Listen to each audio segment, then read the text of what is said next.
Yo, what's going on, guys? This is Houston Sports Talk back into the video today, and today we're going to be talking about the Washington Wizards potentially going out there and signing Jonathan Kuminga. As reported last night by Bleacher Report and The Athletic that the Wizards are a new team that are potentially looking at Jonathan Kuminga as there are talks, going around about where Kuminga might end up.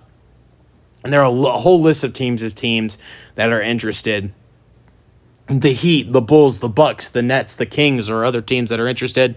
But it very well might take a sign and trade to get Kuminga for any of these teams. And the Warriors are seeking a return of a young player and a first-round pick. Now, here's the thing I look at if you're the Washington Wizards. They have a lot of young players on their roster to potentially try to get Jonathan Kuminga, the young 22-year-old stud, where you'd like to pair him up with some of their other young players, okay? So you look at some young players they have. Trey Johnson, Alex Sarr, Bayo Coulibaly. Guys like that, Bub Carrington as well. Guys like that are really, really promising players to this Washington Wizards team. You don't see Washington wanting to move any of those guys. So already crossed them out as unavailable and it can make a sign and trade. Maybe Keyshawn George. I think he's a guy the Wizards probably want to keep. But the guy I look at that is when I hear they want a young promising player, right? They want a young promising player or just a young player for Kuminga. One guy I look at who I think fits well with the Warriors as well, with what they do, is Corey Kispert. Corey Kispert is maybe not as young as Kuminga. Kispert is 26 years old, but he's got good size at 6'7", 220, being 26 years old. And the great thing with him is that Corey Kispert is a great three-point shooter. He is almost 38% from three, or a little bit over 38% from three in his 4 seasons in the league.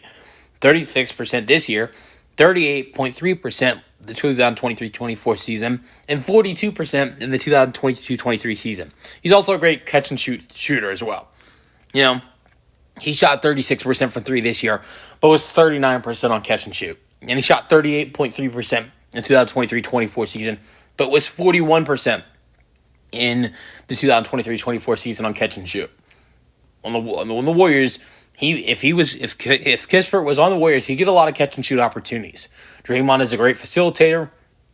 You're playing next to guys like Jimmy Butler and Stephen Curry. You might see double teams. If Stephen Curry sees a double team and Corey Kispert's an open shooter, he's going to get he might get more catch-and-shoot opportunities with Golden State than with the Wizards. But has done a great job with three-point shooting.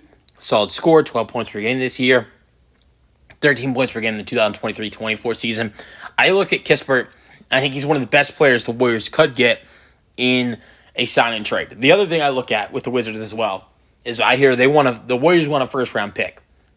Well, I look at 3 years in a row. 3 years in a row, in 2028, 2029, and 2030, the Wizards have 2 first-round picks in each of those seasons. So I think the Wizards would be willing to potentially give up one of those first-round picks of 6 in 3 years to land Kuminga. Maybe I think you look at that. I think the Wizards would probably look at their 2029 first-round pick and say, all right, we'll give you this. Because I think the hope would be if you have Alex Sarr, Trey Johnson, Jonathan Kuminga, and a crew of young players, that a couple more years in rebuilding, and by 2029, you're a better team. So I think a 2029 first unprotected and Corey Kispert is good enough in a sign and trade for Kuminga. But I think that's one of the best packages you're going to get out there. I look at some of the other teams. The Nets. With the Nets, I looked at Cam Johnson as a potential guy that they could get in a sign and trade deal. But, he's obviously been traded to. He's obviously been traded to the Nuggets. Maybe they could get Claxton, but I don't know if the Nets would give up a first-round pick. Who knows?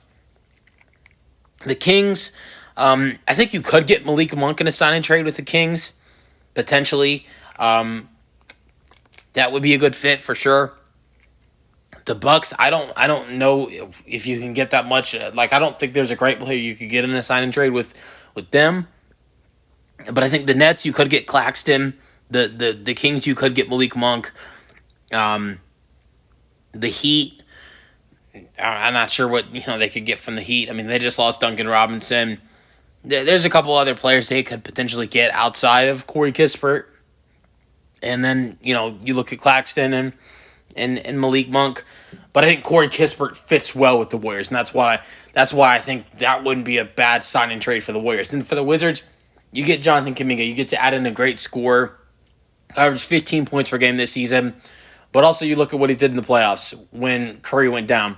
I think he has a chance to take over and, be on a team where it's more about him, not about Steph or Jimmy.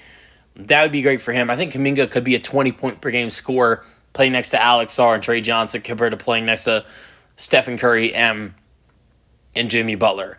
Let me know your thoughts on the Wizards potentially signing Jonathan Kuminga in the comment section, and peace out.